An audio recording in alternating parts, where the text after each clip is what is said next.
All right, so on this car, I didn't start recording until the other day, and that's my mistake. I did a quick time lapse, but what I've got going on, I have drained the rear end just for general maintenance, put on a new gasket, clean that up. My son is picking up another half quart for me of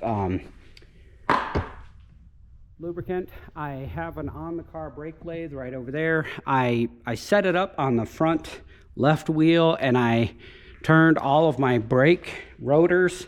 I replaced the ceramic brakes a while back, and they didn't want to work real well. I didn't have a lot of grooves or anything, but it just didn't want to work. I had a couple of screws missing from my front air dam, got that fixed, and I have a new starter. I had to order a starter because this one has a lot of drag on it, and it was starting to act like it didn't want to start. And so basically what I'm going to do now, go up just a tad more, and then I'm going to work on the starter right now, and then put the brakes all back together and put the wheels on. So while I got this apart, oh, and I'm also going to clean, I've got Bilstein suspension, the adjustable, and I'm going to clean those because the yellow looks good when it's clean. So I need to make sure the battery is unhooked. That is step one. So let me set this right here. Jump up on my ladder here and make sure that the battery is disconnected.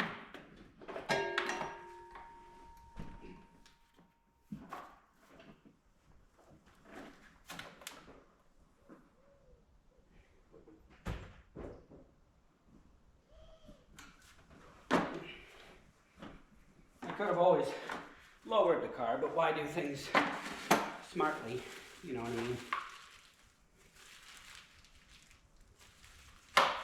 mean? And I believe it is a 1/2 inch. It is not that fun to get to.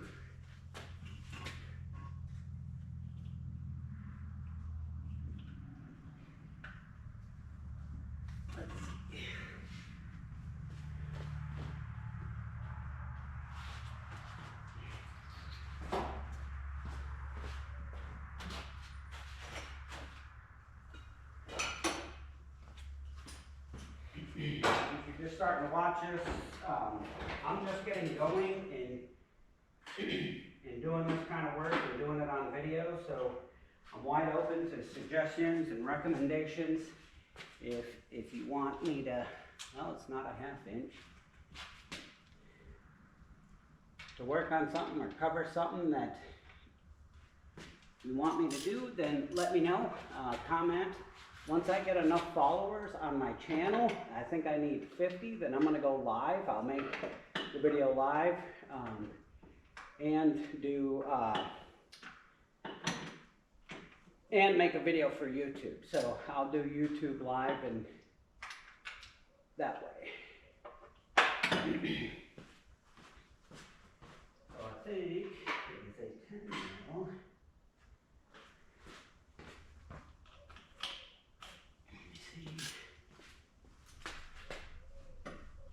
Everything is tight in this car. It's my dream car. I got it February of 2024. I just hit a little over 50,000 miles on it. It's not perfect. I'm going to keep driving it. I think it's cool. I know if I ever happened upon somebody's shop or their garage and they opened up the garage, I would be, you know, if I see the stripes of the Shelby, I'd be like, whoa, is that a real Shelby? And be excited and things like that. And I think that's true for this. It has been a little bit repainted. It has a clean Carfax, but it's been the rear quarters have been painted, so who knows, you know, these are hard to handle. It's 660 horsepower from the factory, and I had, somebody had over-tightened the spark plug, and it ended up needing to have the head redone. And so I had to take it, I took it to Kinetic Motorsports in down by Houston. They're not in Houston, they're like in Tomball or something like that. And they took the head off for me and had it completely fixed properly. And so there's no issues with that. And then I had them, while I had it apart, I just said, why don't you do some cams in it? And they did the cams, and then they did a tune on it. And in some pretty high humidity, I guess. It was high humidity, it was kind of hot. I got 701 horsepower on the dyno. And I asked them, I was tempted to try and get it up higher. And I said, is that something I should do? Should I shoot for 1,000? And they said, well, you can. It's, you know, it's a bit of work. You got to make sure that your transmission can handle it, and you got to do some other stuff to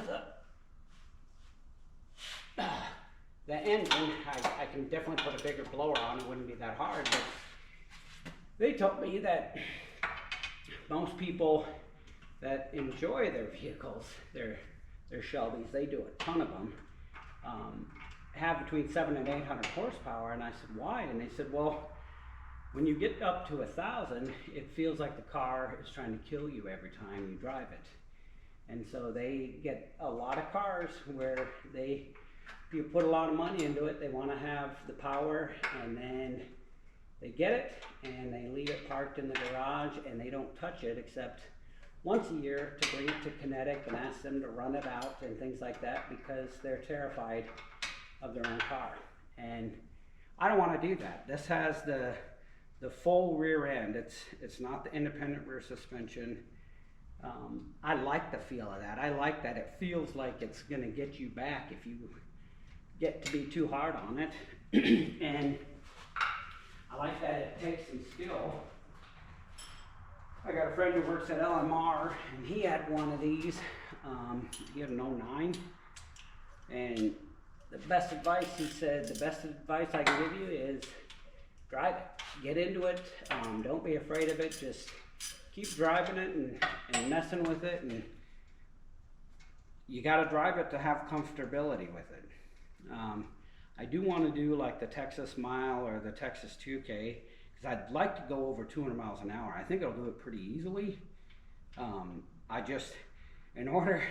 It's crazy that I've wanted to build up vehicles before and have hot rods and all that, and this one, I risk being disqualified for being too fast. If I get there and I run over 200 miles an hour and I don't have a roll cage, I get to run once and then I have to park it until I can meet the qualifications. The roll cage is only like $1,200 or $1,000, something like that, and it's not super bad to put in. I'm gonna put it in myself, but it's the time to do it. And I think it's the Texas Mile is in March, and it's already the end of January, and I don't see myself being able to make that this year, so I'm gonna forego that this year and try to go to the, what do you call that? The Mustang Roundup or whatever it's called down in Galveston. That's the next goal. Just go cruise around and talk smart, talk cars with other people, and enjoy being around people who enjoy these cars. I know it seems like there's always somebody who's going to have more horsepower than you or going to be faster than you, and I don't want to be the fastest. I like something unique, and that'll put your, set you back. I've got a 52 Ford that's LS swapped. That'll put your head back in the seat. It's not crazy. I put 410 gears in it because it felt like a little bit of a slouch. It's a 410 posi. And it's still not running right. It's got a little bit of zip, but it's 300 horsepower, 320 and a 5.3. That's a fair amount for a little truck like that, but it's not running right, so I ordered a new engine harness, and that's going to be the next thing I do once I get this out of here, is I'm going to put that in. And then once that's running right, I should be able to finish getting it tuned, and then that should be fun, just to drive, you know, around a vehicle that's almost 75 years old. That's pretty cool. I thought that these were going to be a nightmare to get to. They're actually not that bad. We'll see how easy they are to get to when I'm putting it back together.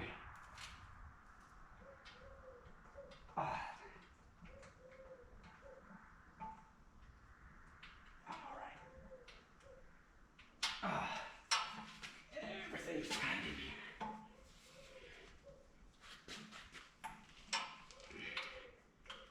I'm going to need to put the other two in first, and then do the top one when I'm reinstalling. The top one, taking it out last, was a bugger. Now, let me disconnect it. How do I get this out of here? Just a little one. A lot of horsepower and a lot of, yeah, it's the same. A lot of compression to turn this thing over.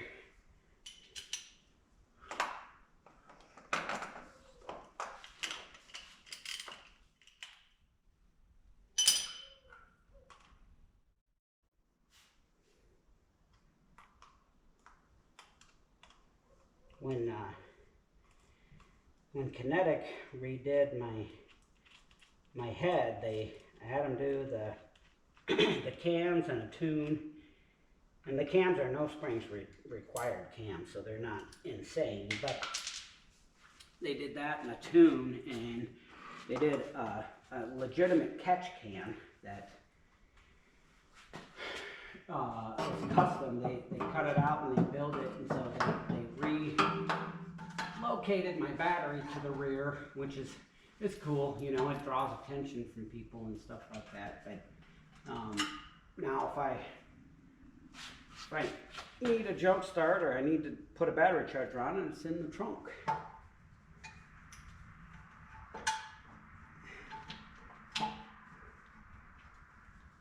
Okay, so got one of them started.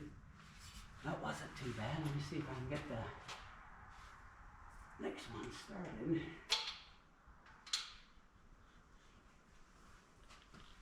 And I like to work on a bunch of different vehicles. I've got, right now, I've got a 95 Jeep Wrangler YJ that was a 4-cylinder and was swapped to the 6.0 Jeep.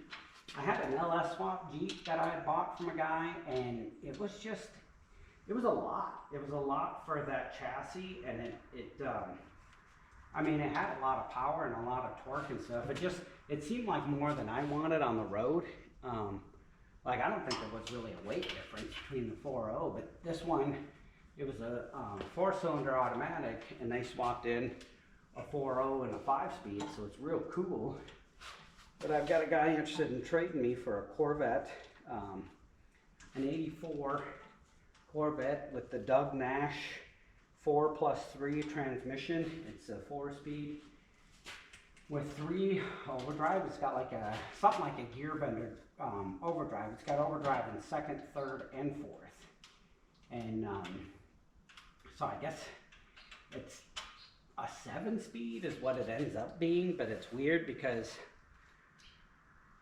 to go through the shift pattern, I watched this video on it today. It's goofy to go through the shift. Like, you'd have to go like 1st, 2nd, 3rd, and then back to 2nd and overdrive, which is the push of a button, and then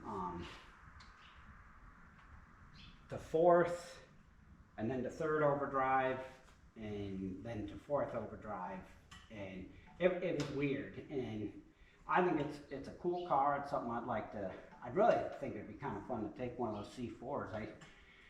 I think they're kind of ugly, but they have a cool suspension under them, and I think it'd be fun to LS swap one, and then shock people when they think they're going to pull up next to a tuned port 350 that's 170 horsepower, and you blow their doors off with a 3,000-pound car. He's got that and a side-by-side that I'm interested in trading. I also have a 1964 Ford Galaxy 4-door with the 289, which is very cool.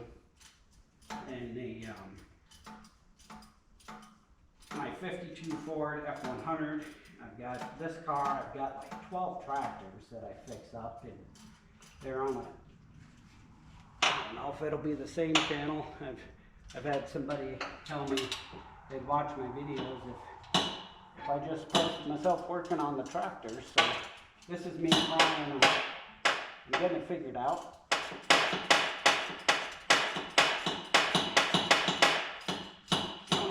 I don't want to spend a lot of time editing all these videos, so what I do is I'll make the video and post it. And the first one I did, I have a Google Nest or whatever in my shop, and I played music, and then YouTube booted off my video because they said I violated copyright, so I learned not to play music.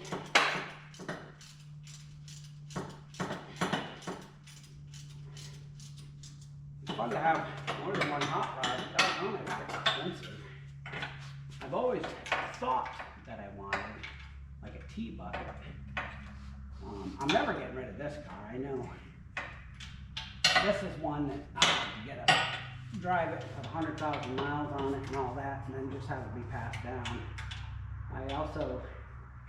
I bought a 78 Camaro when I was 16 years old, and now I'm pretty much the only guy that I know personally that kept it. Our oldest child was born when I was 21 and in the Marine Corps, and we didn't have money, and I got offered money several times when we had our 3 kids. And I always said, no, it's not, it's not life-changing money. It's a couple $1,000 ain't gonna do much, and I don't want to be that guy. So I kept it, and then in 2013, I had spinal fusion, and my engine blew up, and I didn't have the know-how that I do now, and I didn't have the shop. I didn't have anything. So I just had the tow truck driver back it into my garage, and I just said, well, I'm gonna let it sit, and I was heartbroken. And I had spinal fusion, and I couldn't get in and out of the car very easily, and the car, they deteriorate as they get older, and so I kind of just sat with it for a little bit, and then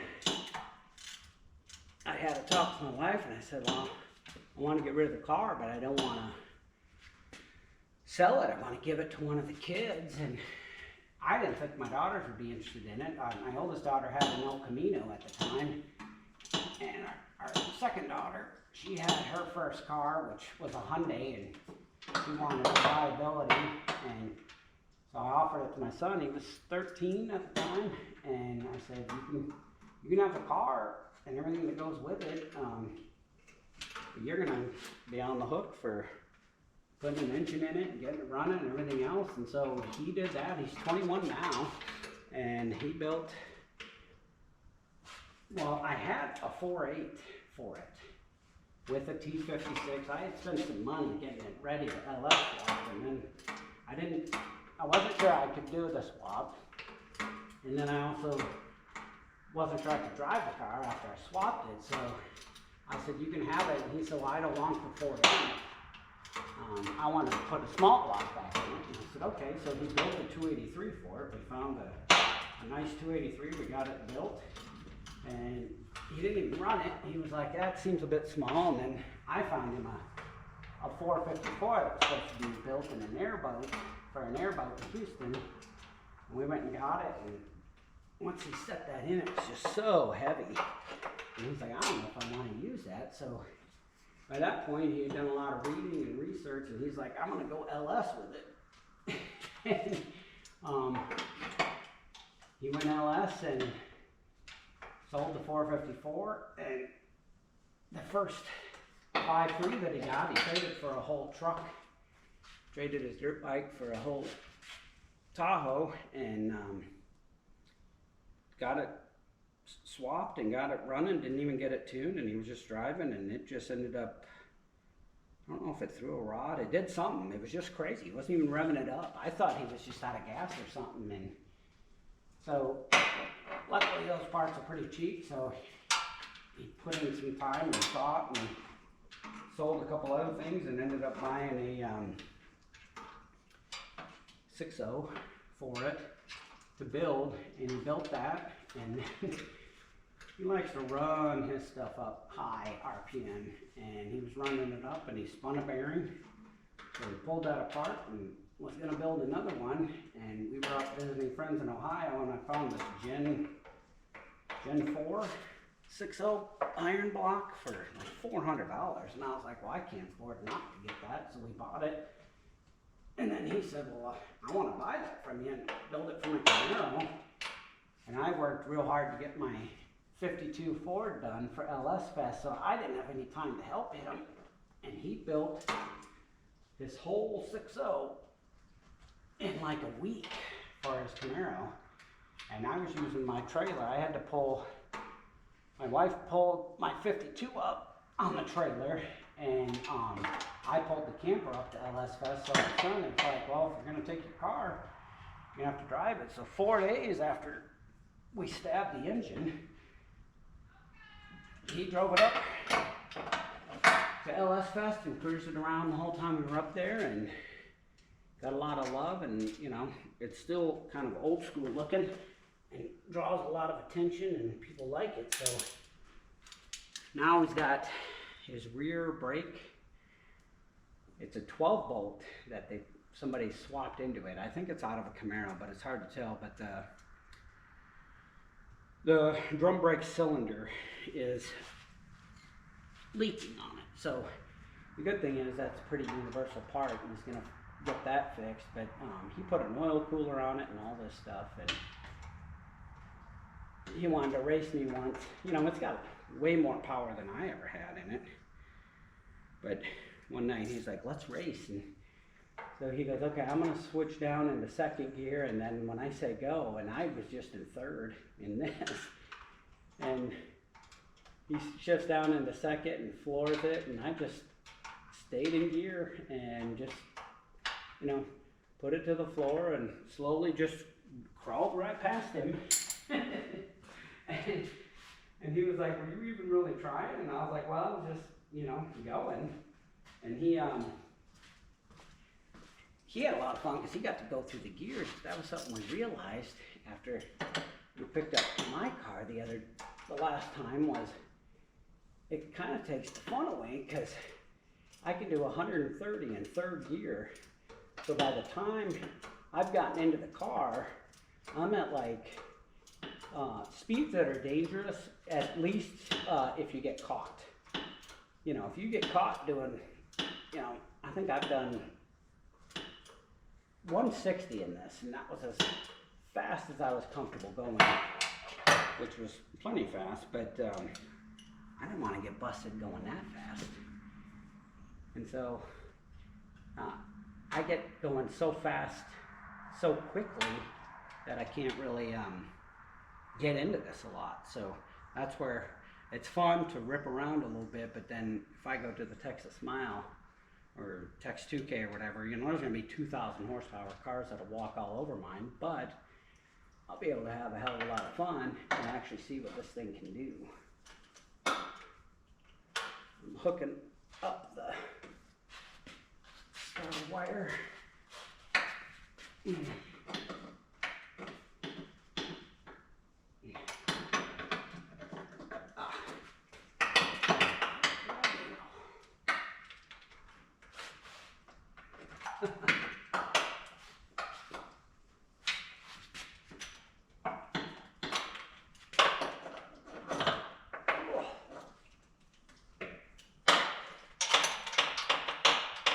Have a deep well to get inside.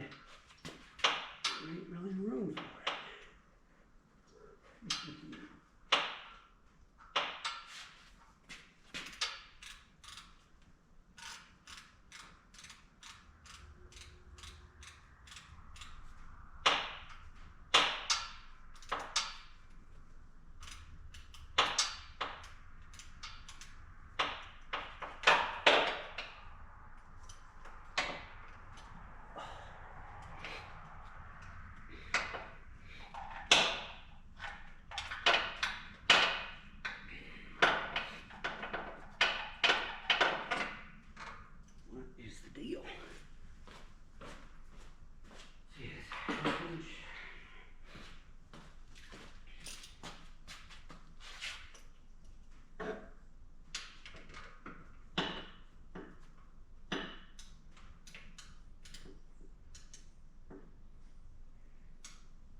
can't get a wrench in there. It's got this plastic sheathing.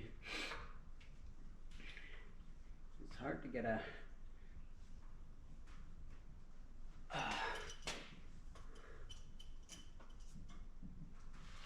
long socket in there. It's hard to get a regular one in there. Let's see. I'm gonna try a 1/4 inch drive.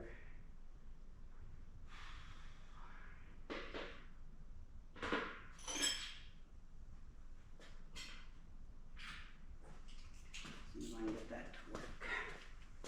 Got a smaller handle.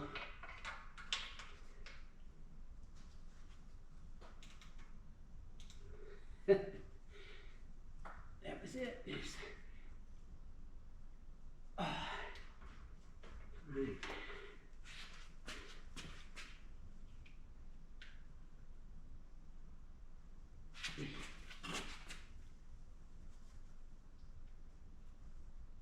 Okay, so that is on.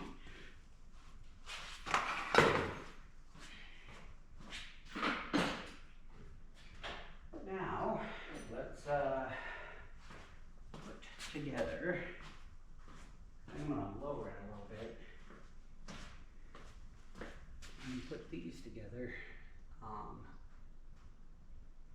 Before I do that, I think I'm going to grease whatever pieces and parts I can get to.